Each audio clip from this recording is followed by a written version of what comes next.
Olá, você que nos assiste no Godcast mais uma vez, muito obrigado pela sua audiência, sua presença aqui neste programa, nesse canal digital, no YouTube, no Facebook, no Instagram, onde você estiver, que Deus abençoe a sua vida.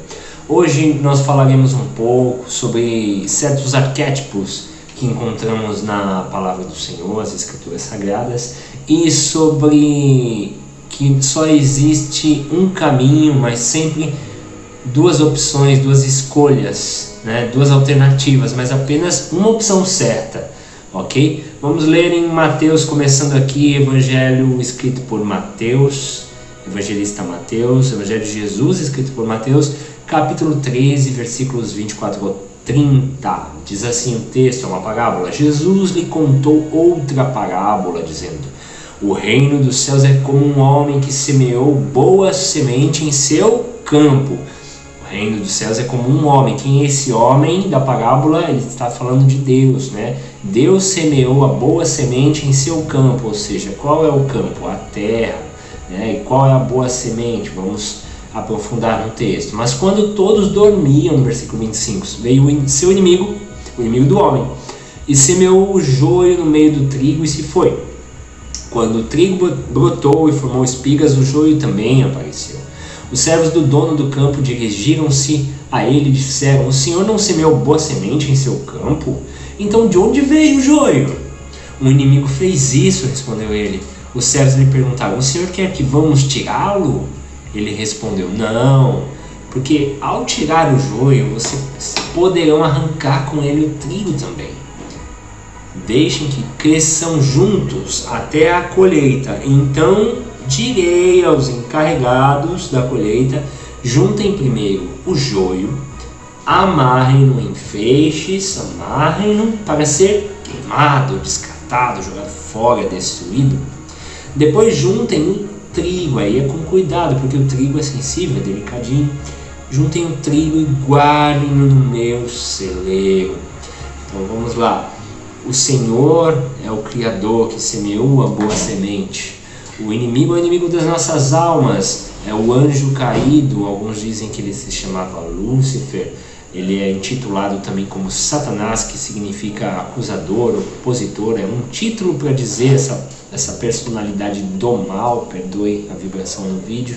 E esse é o inimigo, que semeia também a semente ruim. E que semente ruim é essa? É o pecado. É o pecado que entrou no mundo, lá no Jardim do Éden, quando eles deram ouvidos à terceira voz. Já a gente fala sobre isso também, né? E a parábola diz que você tem que deixar o joio e o trigo crescer junto, né? Porque se você tirar o joio antes da hora, o trigo pode sair também. O joio vai ser para destruição, mas o trigo vai ser guardado. Guardado aonde?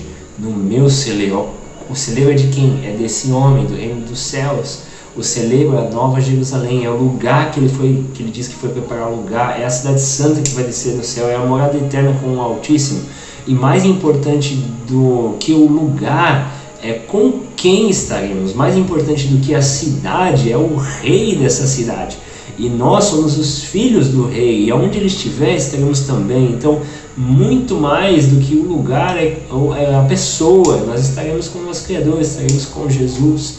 Isso que torna a Nova Jerusalém tão especial, que torna a eternidade especial, é que nós vamos passar com Deus, entendendo todas as coisas, nos desfrutando de glória em glória nas suas eternas, infindáveis, insondáveis revelações. Você acha que vai parar assim que passar dessa para melhor? Não. Deus é uma fonte inesgotável, é onde nós encontramos alegria para nossa alma, nossa esperança, tá bom? Então, voltando aos arquétipos, o arquétipo é o quê? É uma personalidade, né? Trazer um objeto, um animal, né? Para personificar um comportamento, um temperamento. Então, quem é o joio? É o arquétipo do falso, porque o verdadeiro é o trigo. Então, o falso e o verdadeiro crescem juntos, né? E ninguém tem nenhum papel de juiz para dizer quem é falso ou verdadeiro, porque mesmo o joio, ouvindo o evangelho, existe a chance dele virar trigo. Só que o trigo também tem que tomar cuidado para não virar joio, não ficar um enjoadinho, né? E achar problema em tudo. e ficar olhando o pecado do irmão e não olhar o seu próprio pecado, né? Então também tem essa aplicação a parábola para nós, tá? Então existem essa questão dos arquétipos na palavra de Deus, né? Para personificar através de um símbolo de um animal, de um objeto, certo tipo de comportamento e personalidades, né? Falando sobre arquétipos também, lá no Éden você vê a Eva conversando com a serpente. Meu Deus, será que a mulher conversou com uma cobra falante? Será que é isso mesmo? Ou será que a serpente não é um arquétipo, é um símbolo dessa terceira voz que melou o negócio? Porque, preste atenção, o negócio era entre o ser humano e Deus, né? E então o ser humano deu ouvido a uma terceira voz, a uma terceira opinião que confundiu a cabeça deles, né? Enfim, confundia a cabeça do ser humano ali no princípio, e eles ouviam essa terceira voz que já não tinha um relacionamento com Deus, ou seja, ele estava de fora da relação, deu um palpite errado, deu um conselho errado e melou o negócio e estragou o relacionamento do homem com Deus, né? Então a gente tem que tomar muito cuidado, ouvir a voz do Senhor, ter um relacionamento pessoal com o Senhor. Nós não precisamos de outro intermediador, tá? Jesus Cristo veio para mostrar um caminho, né? A verdade, Ele é o caminho, a verdade e a vida. Você tem acesso diretamente ao teu Pai através do que Ele mesmo, Ele se fez como filho, né? Deus encarnou e era 100% homem e 100% Deus, e nos comprou para si mesmo, reconciliando a humanidade consigo mesmo através de Cristo, né? Jesus, ele é o princípio, a verdade e a vida, ele é o verbo, ou seja, ele é o eu sou, ele era antes, ele é agora, ele é depois, ele é o alfa, ele é o ômega, ele é o criador, eu sou o teu criador e eu sou o teu esposo, tá? Diz lá em Isaías. Então ele se fez homem e ele nos resgatou, nós éramos dele, através do pecado, essa semente má que foi semeada na terra, e o homem deu ouvido a essa terceira voz que melou o relacionamento do homem com Deus.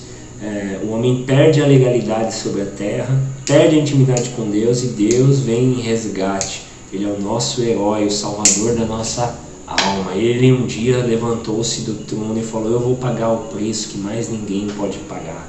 Eu vou ser amoroso e justo ao mesmo tempo. Eu vou amá-los ao dar a minha vida, mas eu também vou ser justo, porque eu vou pagar o preço, não vou deixar impune. Só que eles não vão pagar o preço, quem vai pagar o preço sou eu. Isso é evangelho, e amor é humildade, é Deus se fazendo homem, né, e nos reconciliando consigo mesmo. Essa é a maravilha do evangelho. E assim como a serpente é um arquétipo de Satanás e o trigo é um arquétipo do original e o joio do falso, nós temos também em paralelo outras passagens que diz que existem as ovelhas e os bodes. As ovelhas são os mansos, os bodes são os ariscos, né? É um símbolo também do justo e do ímpio, né? Então você tem quem é luz e você tem quem é trevas, e por aí vai, e aí em Deuteronômio você vê novamente apenas uma opção correta, só que duas alternativas, né? Em Deuteronômio 30 a palavra de Deus é categórica ao dizer que no versículo 15 de Deuteronômio 30, agora ouçam, é o Senhor mesmo falando ali com a segunda geração que peregrinava no deserto, estava prestes a entrar em Canaã. Hoje lhes dou a escolha entre a vida e a morte, entre a prosperidade e a calamidade. Veja que só tem A ou B, não existe C. Essa terceira voz é só para confundir e você ir para a opção errada, ok?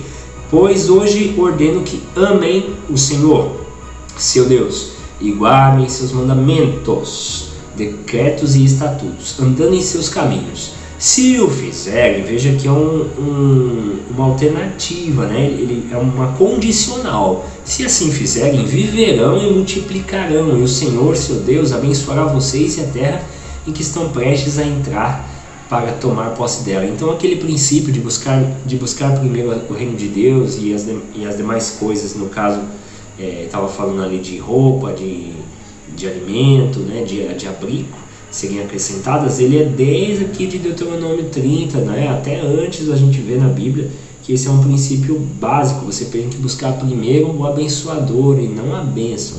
Se você tiver abençoador, a bênção vai seguir você. Você não vai precisar ficar correndo atrás da bênção toda hora. Isso também não é desculpa para ser preguiçoso, hein? Olha que eu não estou falando isso, amém? Nós não estamos falando isso. Vamos tentar jejuar desse bendito do eu, né? Essa soberba, esse ego. A gente tem que tratar isso, tá? Vamos vigiar sobre isso. Então, existem sempre duas opções, duas alternativas, mas apenas uma opção correta. Isso, a Bíblia é cheia de exemplos sobre isso. Então, escolha o Senhor.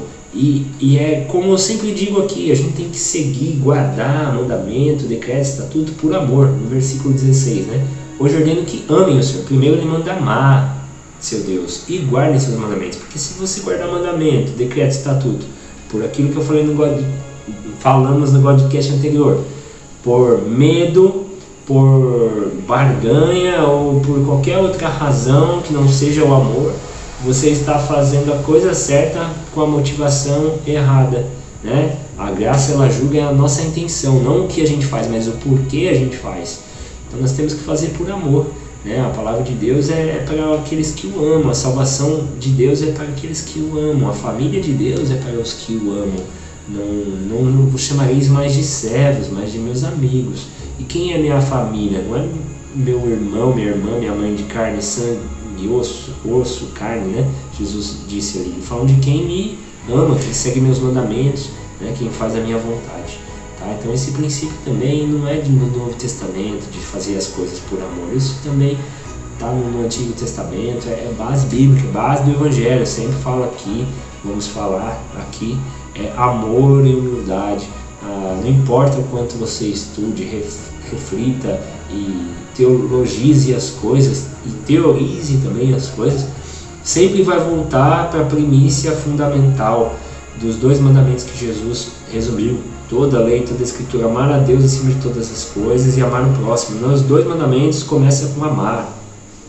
Então amor é a base, amor é o único caminho. Um filme legal é o filme do apóstolo Paulo, não sei se os irmãos aí já assistiram, os queridos que assistem esse vídeo, mas ele resume falando, o amor é o único caminho. Tudo tem que ser por amor, tá ok? Tiago 4, capítulo 4, versículo 4. Adúlteros e adúlteras, não sabeis vós que a amizade do mundo é inimizade contra Deus? Portanto, qualquer que quiser ser amigo do mundo, constitui-se inimigo de Deus. Então, o assunto aqui de adultério não é só trair o cônjuge, questões sexuais, mas diz sobre você ter a fidelidade do teu coração para outra pessoa, outra coisa, outra qualquer circunstância, coisa que não seja Deus. Por quê? Porque o mandamento é amar a Deus acima de todas as coisas. Então se o trono do teu coração tem outra pessoa sentada aí que não seja o Senhor, então isso para Deus é um adultério. Pode ser você mesmo para começar, pode ser um cônjuge, pode ser um filho, pode ser um emprego, pode ser um carro, pode ser uma casa, pode ser o seu talento, o seu emprego, os seus sonhos, a sua conta bancária. Qualquer coisa que não seja Deus, que está no teu coração, é um adultério contra o Senhor, porque você tem que amar o Senhor. O peixe precisa da água para viver. Então nós precisamos de Deus também para existir, tá? É um princípio básico. E para mais dois versículos aqui para concluir, Provérbios 8, 17 diz assim: eu amo os que me amam, e os que de madrugada me buscam me acharão. Novamente, né? O amor ao Senhor, precisamos amar ao Senhor e buscá-lo, porque essa porta da graça ainda está aberta.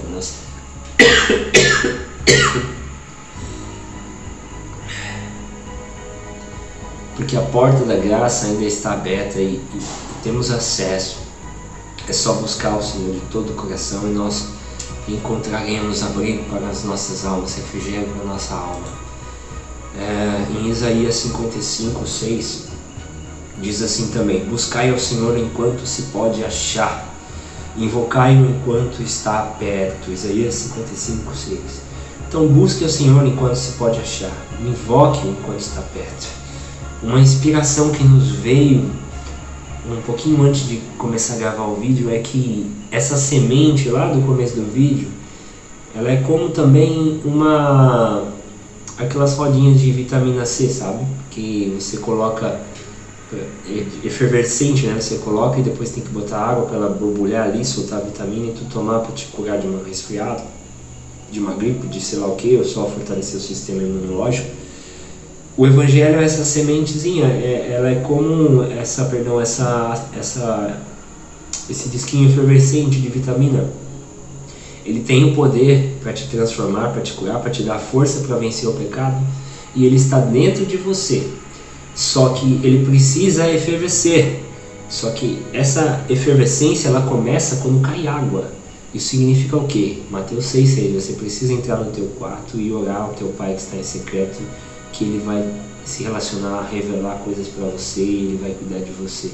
Você precisa derramar lágrimas de oração em cima dessa poderosa vitamina que foi semeada no teu coração. Então busque o Senhor enquanto se pode achar, invoque enquanto está perto. Ele está dentro de nós. Você só tem que orar, crendo, e a força que você precisa vai aparecer. E a alegria, que é o remédio para essa tua depressão, ela vai surgir. E a coragem para você sair dessa crise e virar esse jogo também vai surgir. Só que não está em nenhum outro lugar. Isso está em Deus. E Deus está dentro de nós. Nós temos que ativar essa vitamina maravilhosa do Evangelho, esperando as lágrimas efervescentes caírem sobre ela. Busque o Senhor enquanto se pode achar. Invoque enquanto está perto. Tá? Repare nos arquétipos. Busque ser considerado amigo de Deus e não inimigo de Deus. Sempre tem uma escolha, mas só tem uma opção certa, e essa opção é seguir o nosso Senhor e Salvador, Jesus Cristo, que também é o nosso Pai, o nosso Criador. E um dia estaremos com Ele, né, no celeiro dele, em nome de Jesus. Tá bom? Deus abençoe a sua vida.